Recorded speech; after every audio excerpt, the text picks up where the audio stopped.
Everybody say, praise the Lord. Please read on 2 Chronicles 7:14 to 16.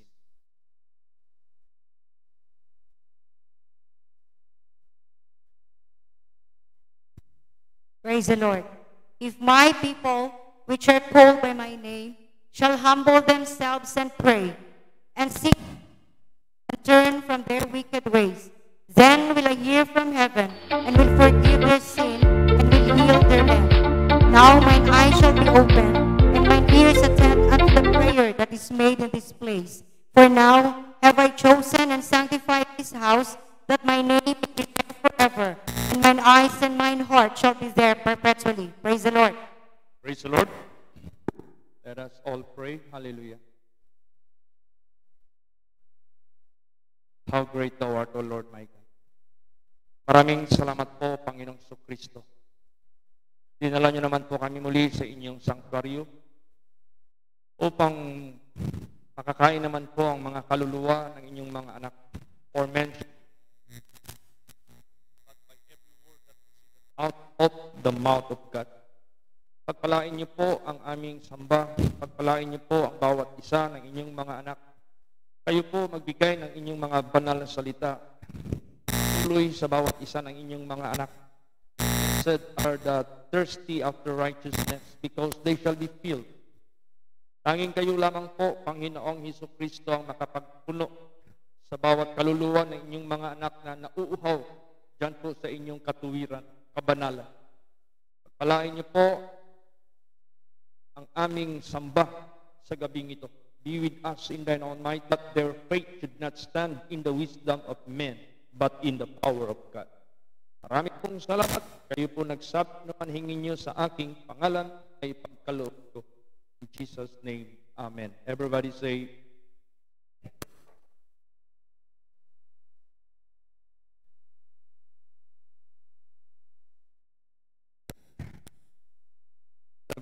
verse 19.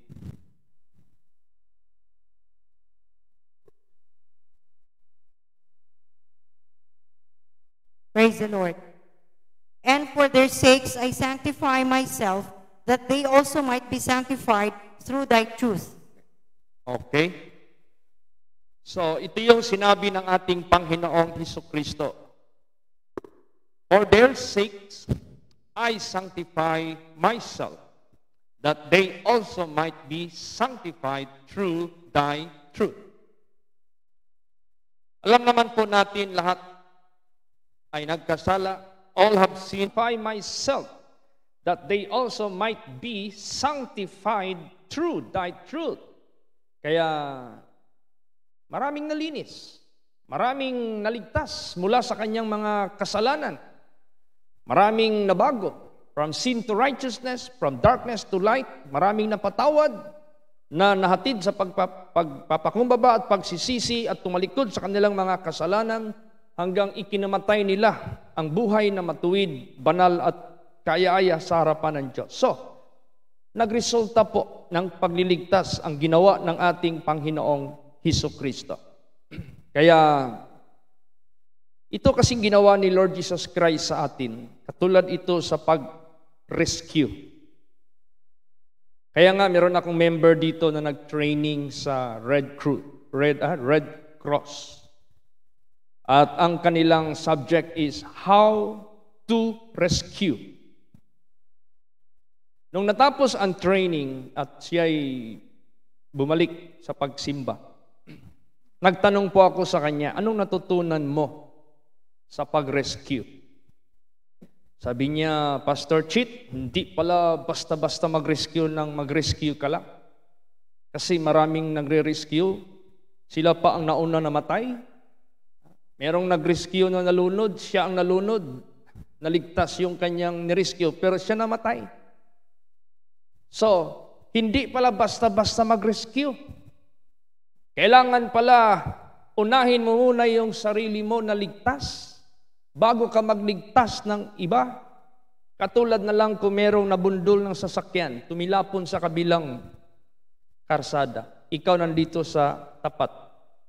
Hindi, porque nakita mo yung nabundol at kailangan ng rescue, ang isip mo kaagad doon sa Kanya. Para puntahan mo na siya kaagad immediately. Hindi, mali pala yun. Ang dapat mo palang isipin yung sarili mo muna. Kung sakaling i-rescue mo siya, kung sakaling tatakbo ka papunta sa Kanya para tulungan mo siya, kailangan isipin mo na yung sarili mo kung ikaw ay pupunta doon, kung tatawid ka sa karsada papunta sa Kanya. Kung wala bang sasakyan sa kaliwa at sa kanan. Kasi pag diretso ka mag-isip doon sa i-rescue mo, hindi mo inuna yung sarili mo na is-safe. Baka una ka pang mamatay. Hindi mo alam, sa kakaras mo magpunta doon, hindi mo nakikitang sasakyan na humahagibis, napakalakas ng takbo. Una ka pang mamatay. Ganon ang ating Panginoong Hesukristo. Nagliligtas siya ng mga tao para hindi maimpyerno at makapasok doon sa kaharian ng Diyos. Kaya siya mismo na nagre-rescue sa atin, inuna niya ang kanyang sarili na sanctify.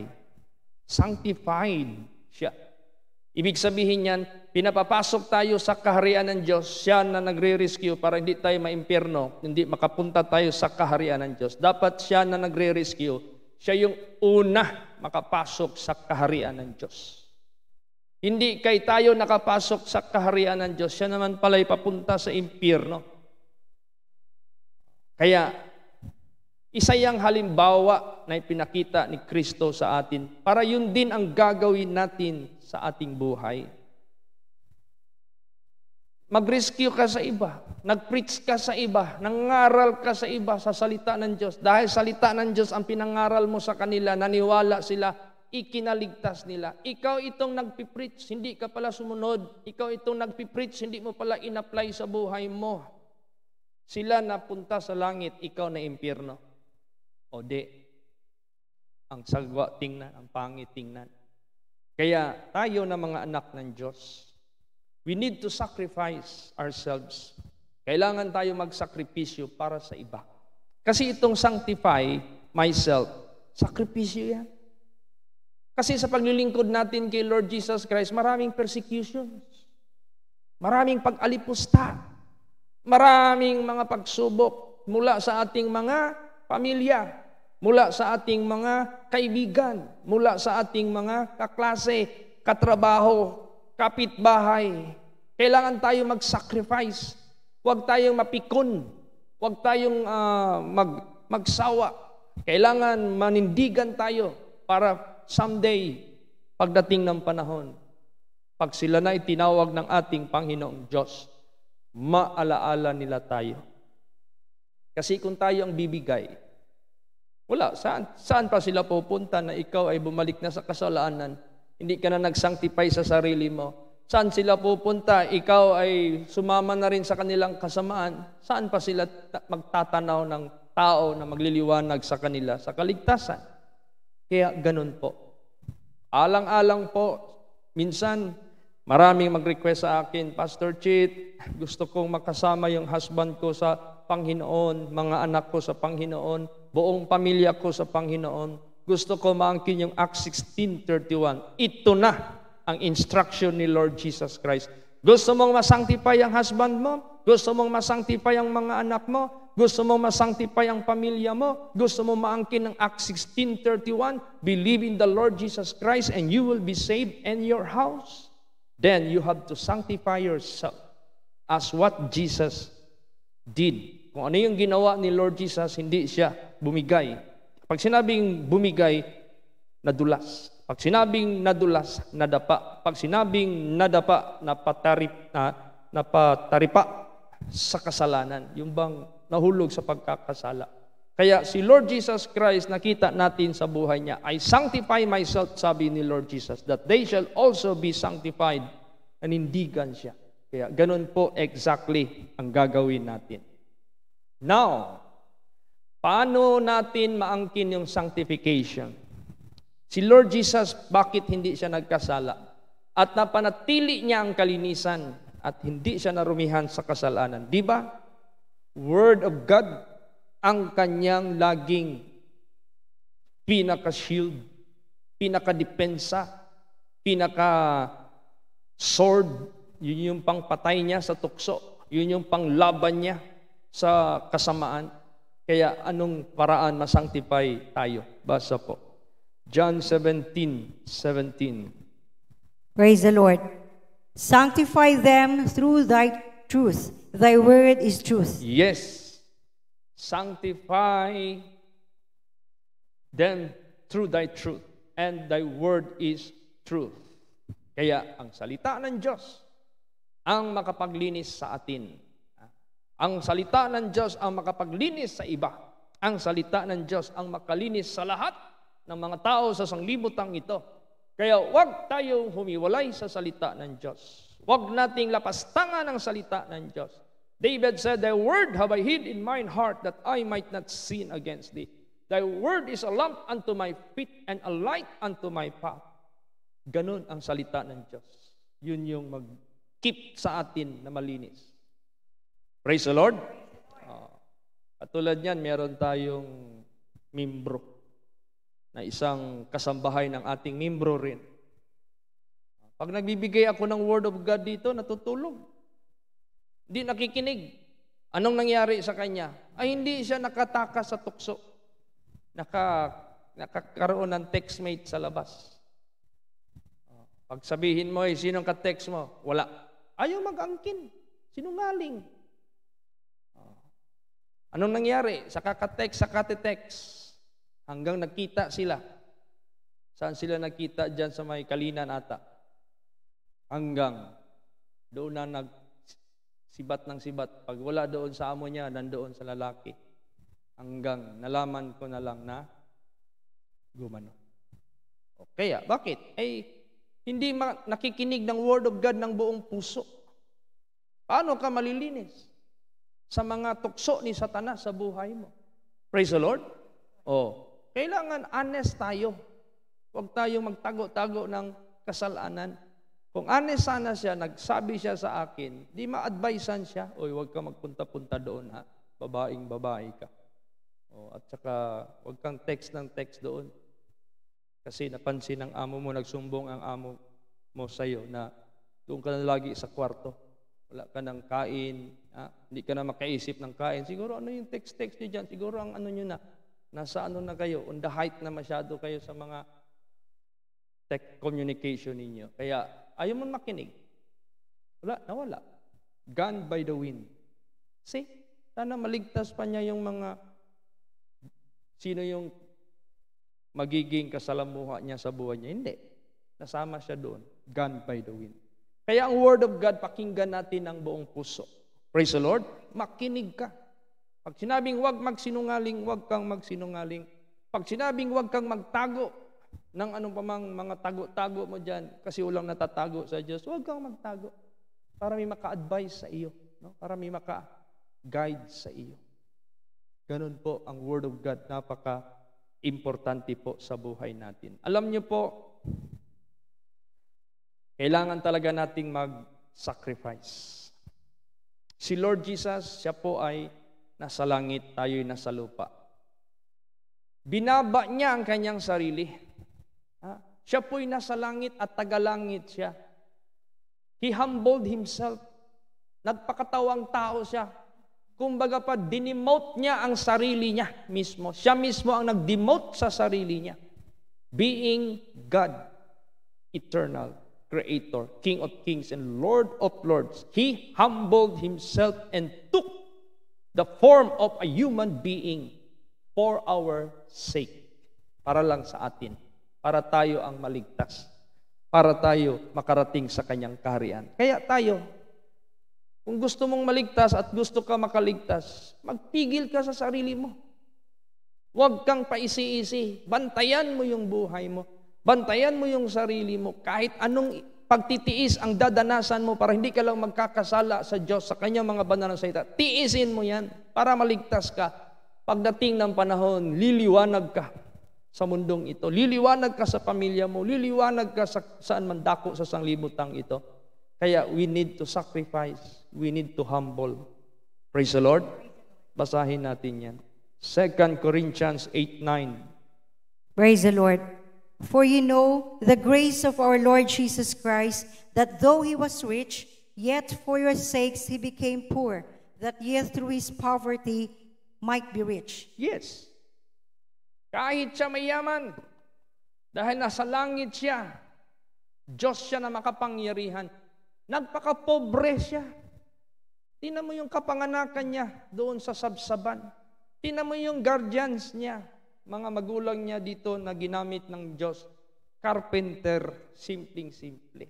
Though he was rich, he became poor. Nagpakatawang tao siya. Para sa kanyang pagpakatawang tao, tayo, na pobre. Tao nga, pobre. Tayo yayaman. Bakit? Makarating tayo sa kanyang kaharian. Mayaman tayo katulad sa kanyang pagkamayaman. Praise the Lord. Kaya tayo, pag nag-iisip tayo na gusto nating maligtas yung iba at yung una, yung sarili natin, bago yung iba. Sacrifice tayo. Magtiis tayo. Huwag tayong paisi-isi. Magtanim muna tayo para tayo aani pagdating ng panahon. Alam mo, pag nagtanim ka, kailangan mo ng patient. Kailangan mo ng patience. Kailangan mo ng pasensya. Kailangan mo maghintay. Pero meron kang hinihintay na ani pagdating ng panahon. Ganun ang ginawa ng ating Panginoong Hesukristo. Si Pablo, ano natutunan niya kay Lord Jesus? Basa. 2 Timothy chapter 2 verse 10. Praise the Lord. Therefore, I endure all things for the elect's sakes, that ye may also obtain the salvation which is in Christ Jesus with eternal glory. Yes. Tingnan mo naman si Pablo. Grabe yung persecution sa buhay niya, pero tiniis niya yan. Hindi siya nagbumigay para lang maligtas yung iba. Kaya ginamit siya ng ating Panginoong Diyos. Dahil marami siyang tiniis sa buhay niya at hindi siya nag-give up. Kaya tuloy naging liwanag siya sa iba, naging ihimplo siya sa iba. Kaya ganun din tayo mag-sacrifice tayo para yung iba maligtas din. Kailangan natin isipin sila. Unahin mo yung sarili mo bago yung iba. Jesus said, I sanctify myself that they might be sanctified. Paul said, I suffered and endured all things for their sake, that they might also obtain salvation. Kaya ganun din po ang dapat po nating gagawin sa ating buhay. Alam niyo, ang Diyos, banal, matuwid. Pag ikaw ay hindi nagbago sa buhay mo, marumi ka pa rin, makasalanan ka pa rin. In spite, pinakamatayan ka na niya. In spite, yung ebanghelyo niya nakarating sa buhay mo. In spite sa offer niya na forgiveness. Come unto me. Though your sin be as a scarlet, they shall be white as snow. I came not for the righteous, but for the sinners to repentance. O, ibig sabihin yan, He offered forgiveness. Ikaw, ayaw mo pa rin magsisi, ayaw mo pa rin magbagong buhay, ayaw mo pa rin magtalikod sa kasalanan, dungis ka pa rin, marumi ka pa rin, kaya sabihin ko sa inyo, God will never count you as member of His family. Hindi ka ang kinin ng Diyos na kapamilya ka. Ikakahiya ka ng Diyos. Pero kung naglinis ka sa sarili mo, ang kinin ka ng Diyos na kapamilya niya, ang kinin ka ng Diyos na anak ka niya, ang kinin ka ng Diyos na kapatid ka niya. Naalala niyo yung minsan dito, yung mga kapatid sa flesh, tsaka yung flesh mother niya sa flesh. Lord Jesus never nagtawag yan kay Mary na mother. Woman, behold thy son. Puro woman yan. Bakit? Pantay-pantay ang lahat. Ginamit lang siya. Ang totoong mother, sister, brother, yung mga nag-sanctify sa sarili nila. Kaya hindi ka ikahihiya ng Diyos. Pag nag-sanctify ka sa sarili mo, nag-ingat ka ba sa buhay mo na hindi ka madungisan? Word of God ang sinusunod mo. Word of God ang ina-apply mo. Yun ang magsasanctify sa iyo. Praise the Lord. Basahin natin yan. Hebrews chapter 2 verse 11. Praise the Lord. For both he that sanctifieth and they who are sanctified are all of one. For which cause he is not ashamed to call them brethren. Yan. Yung naglinis, yung nilinis, ay sila'y iisa. Kaya hindi siya mahihiya. Tawagin silang mga kapatid. Ganon ang Diyos. natin. Pero kung marumi ka, ikakahiya ka niya. Bakit? Wala kayong unity. You are not one. Hindi kayo isa. Iba yung mukha mo, may sungay, may buntot ka. Because of sin, you are of the devil. Pero kung sanctified ka, naglinis ka sa sarili mo, praise the Lord, you are like God. You are like Christ Jesus. So you are member of God. No? Membro ka sa Diyos, membro ka sa pamilya ng Diyos. You are brethren. God will not ashamed to call you brethren. Praise the Lord. Kaya tinawag tayo ng Diyos para sa kaligtasan. Tinawag tayo ng Diyos para mabalik sa magandang relasyon sa ating buhay na Diyos. Kaya tinawag niya tayo sa kalinisan, hindi sa karumihan. Basa 1 Thessalonians 4:7. Praise the Lord. For God hath not called us unto uncleanness, but unto holiness. Yan. Ano ba yung makakarumi sa atin? Hindi yung pumapasok sa bibig, lumalabas sa puwet. Hindi yan. Ang nakakarumi sa atin, evil thoughts, maruming isip. Ano pa makakarumi sa atin? Adultery. Ano pa makakarumi sa atin? Fornication. Ano pa makakarumi sa atin? Uncleanness, spiritual uncleanness, karumihan. Ano ba nakakarumi sa atin? Siyempre, ang makakarumi sa iyo, yung marurumi. Manood ka ng sine, mga nagpi-perform dyan, puro marurumi. Marurumihan ka rin. Manonood ka ng maraming mga artista na ang buhay nila nandyan sa palit ng mga partner sa buhay nila, wala na silang ibang inisip, kundi magpasikat sa sanglibutang ito. Yun namang mga tao, bilib na bilib sa kanila, pero ang Diyos malungkot para sa kanila. O di, mahilig ka niyan? Sigurado. Marumihan ka rin. Siyempre, marurumihan ka sa mga marurumi. Kaya, keep yourself clean. Praise the Lord. Make your companion those who has the fear of God. Minsan, pag may mamamatay na artista, sabi ko, hindi ko kilala yan. Hindi, sikat yan, kilala yan. Wala na kasi ako dyan eh. Praise the Lord. Huwag nga natin anuhin yan. I-pray na lang natin yan sila na ma-born again sila. I-pray na lang natin yan sila na mabago yung buhay nila. Katulad sa nangyari sa buhay ni Brother Paul at saka ni Sister Maricel, na born again sila. To God be the glory. Bakit? Dahil na-transform yung buhay nila. Galing sila dyan. Nilagay sila ni Lord Jesus sa kalinisan, sa sanctification. Galing tayo lahat dyan. Si Pastor Dodong, Sister Helen, mga worldly noon, Sister Carol, lahat tayo. Walang sino man sa atin dito dumating na malinis. Lahat tayo na sa karumihan. Kaya, mapalad tayo dahil we are called not unto uncleanness, but unto holiness. Ngayon, sabi ng iba, ayaw kong maghinto sa mga bad habits, mga bisyo ko. Kasi dyan lang ako nalilibang. Dyan lang ako masaya. Para yung buhay ko hindi boring. Sabihin ko po sa inyo, ang tao na binabago ni Kristo, hindi idle ang buhay niya. Hindi empty, hindi boring yung buhay niya. Dahil papalitan ng Diyos yan. Yung kasamaan, papalitan niya ng mabubuting gawa. Kung ano yung kinaliligaya mo sa worldliness, sa sanglibutang ito, papalitan niya ng Diyos sa ibang klaseng gawa na malinis. Marami kang aatupagin sa buhay mo para makapaglingkod ka lang sa iba. Basa. Titus chapter 2 verse 14. Praise the Lord. Who gave himself for us that he might redeem us from all iniquity and purify unto himself a peculiar people, zealous of good works. Yes. Matapos kang i-redeem, matapos kang ilinisin, matapos kang baguhin, meron kang direksyon, maging zealous ka sa good work. Ibig sabihin niyan, kung mainit ka nung una dyan sa kalayawan, mainit ka dito sa mabuting gawa. Kung mainit ka dyan sa mga walang kabuluhang, karumal-dumal na mga kasalanan sa sanglibutang ito na mga kalayawan, kalasingan, lahat, kasuga, lahat ng mga kalibugan sa sanglibutang ito. Papalitan ng Diyos yung buhay mo ng iba. Zealous ka na unto good work. Maraming gagawin natin na mabubuti para makapag-serve tayo sa iba. Praise the Lord. Kaya, ganun. Maging busy tayo. Minsan may yung si Sister Vivian, Cervantes, taga Surigao. Ang dami na niyang napaprehan na pinagaling ni Lord Jesus Christ.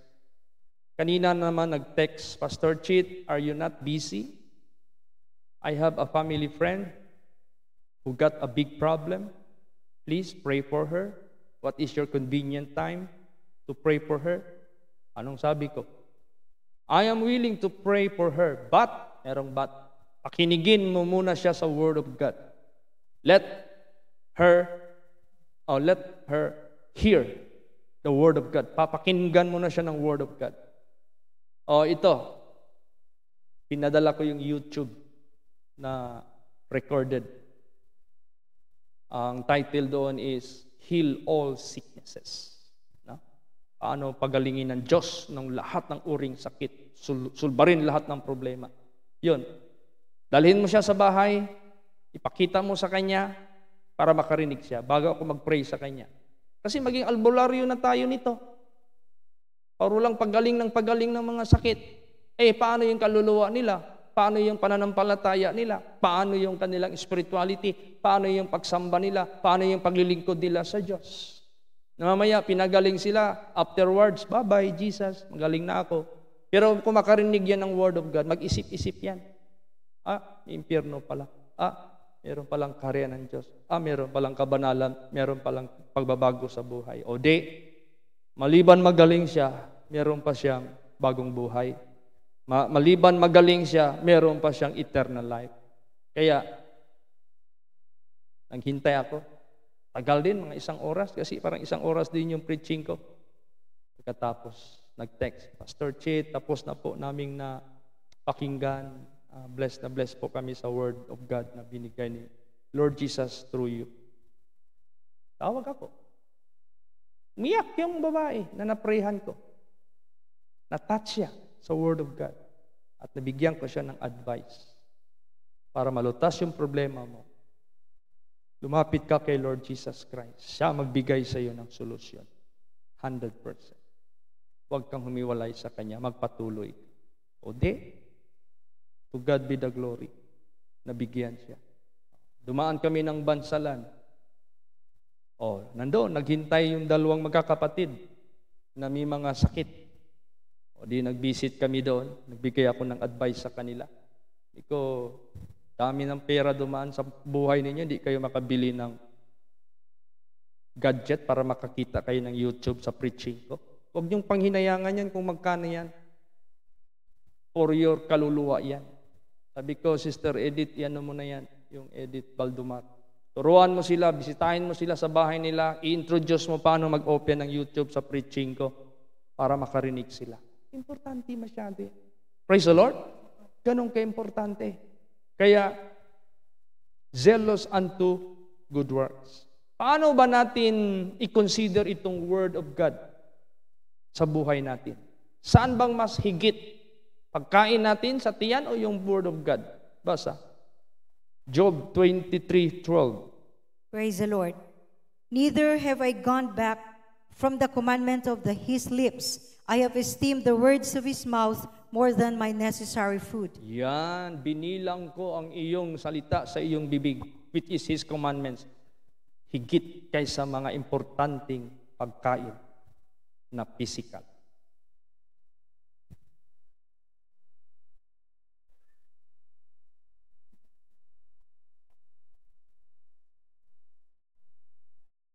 More than necessary food yung Word of God. Bakit? Food for the belly, food for the physical. Kahit pa ubusin natin lahat.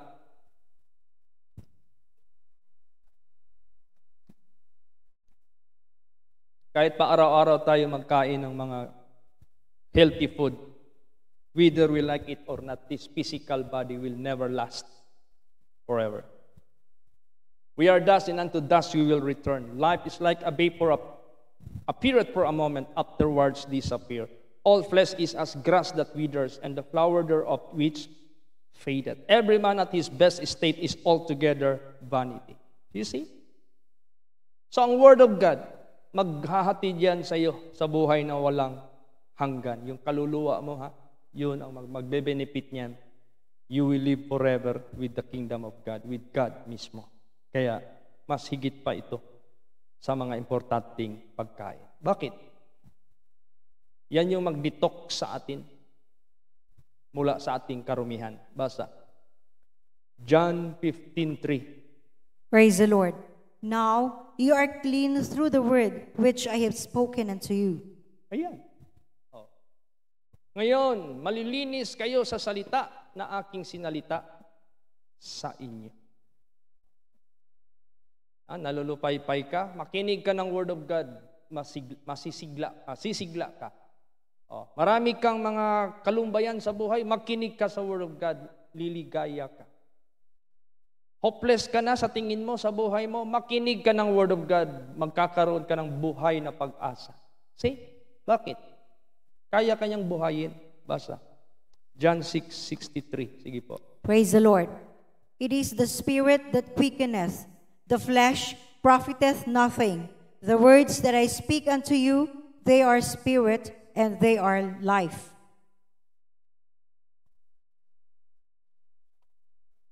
Praise the Lord.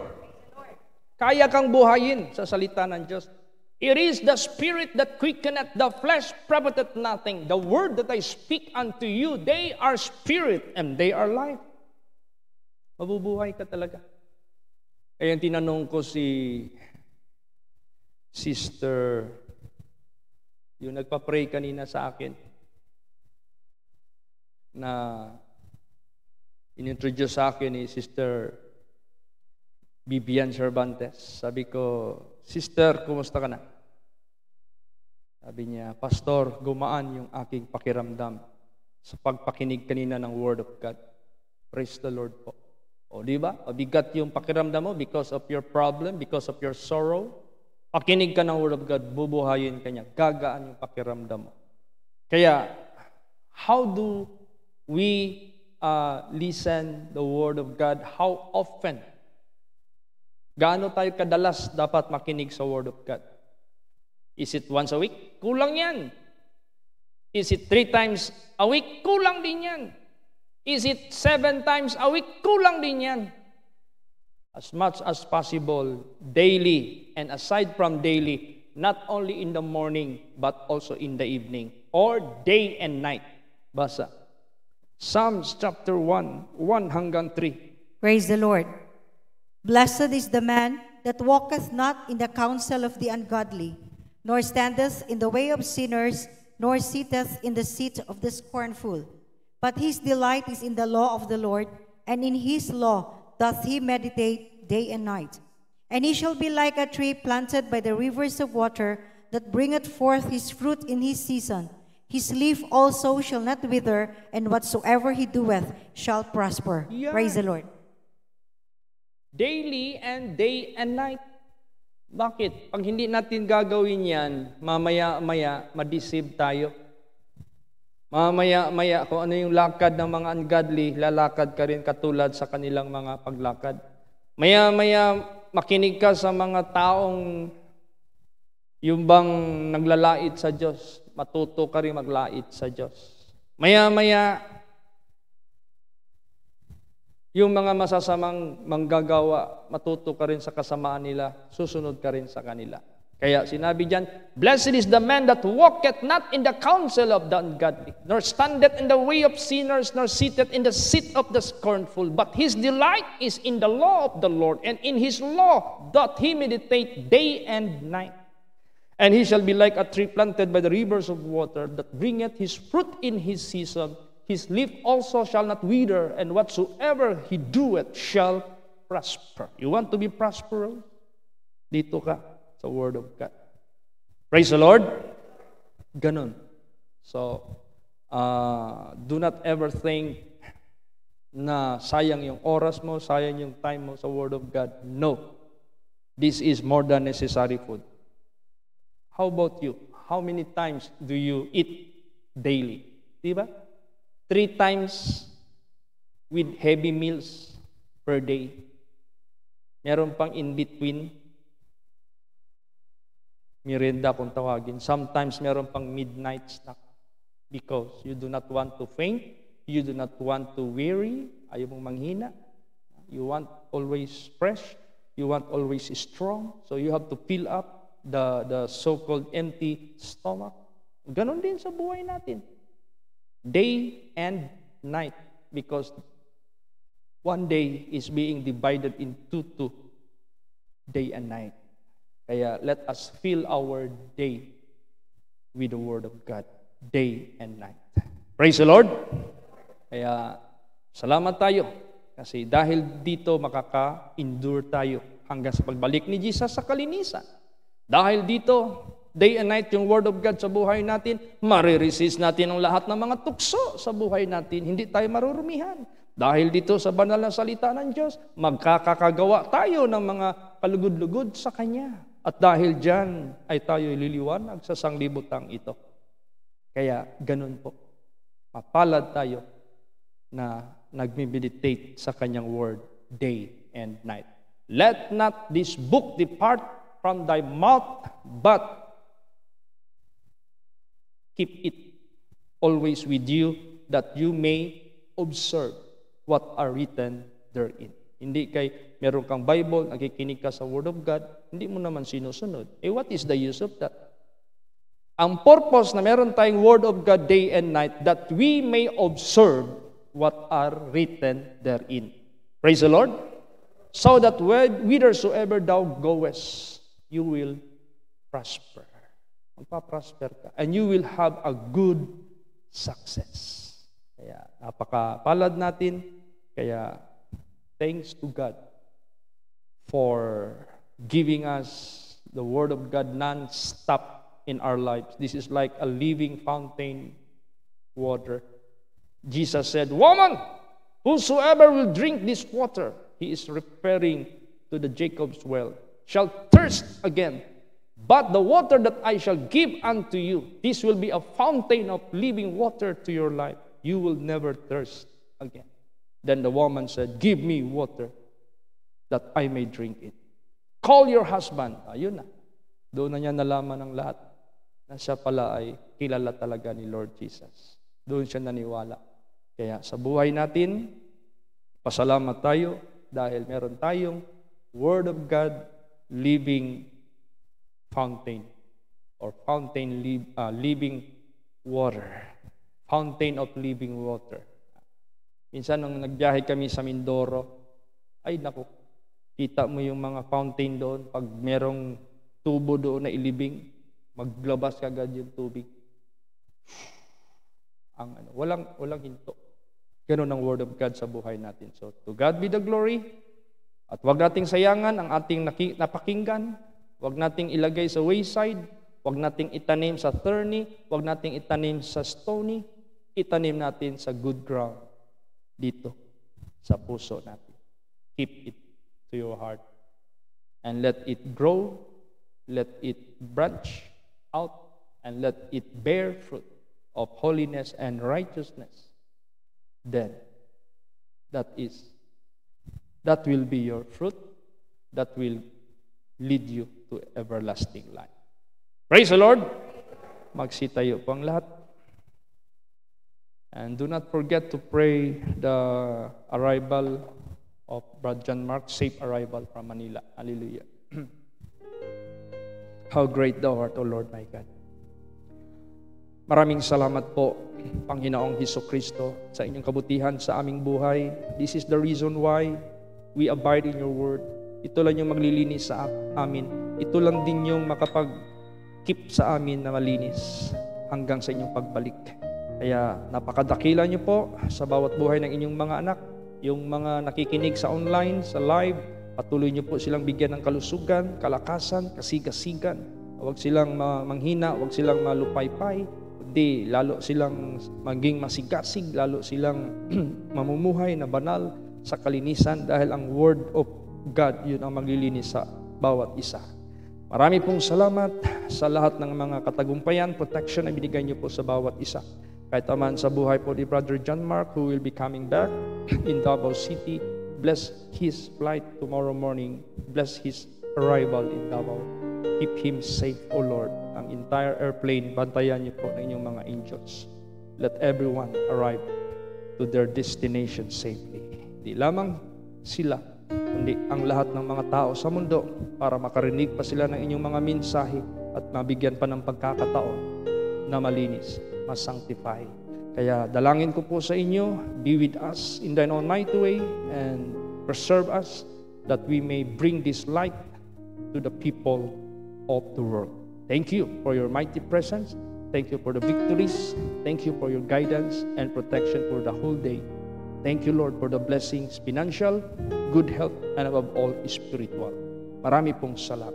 Kayo po nagsabi, ano man hingin nyo sa aking pangalan ay ipagkaloob ko. In Jesus' name, Amen. Everybody say, praise the Lord. God bless all. Praise the Lord.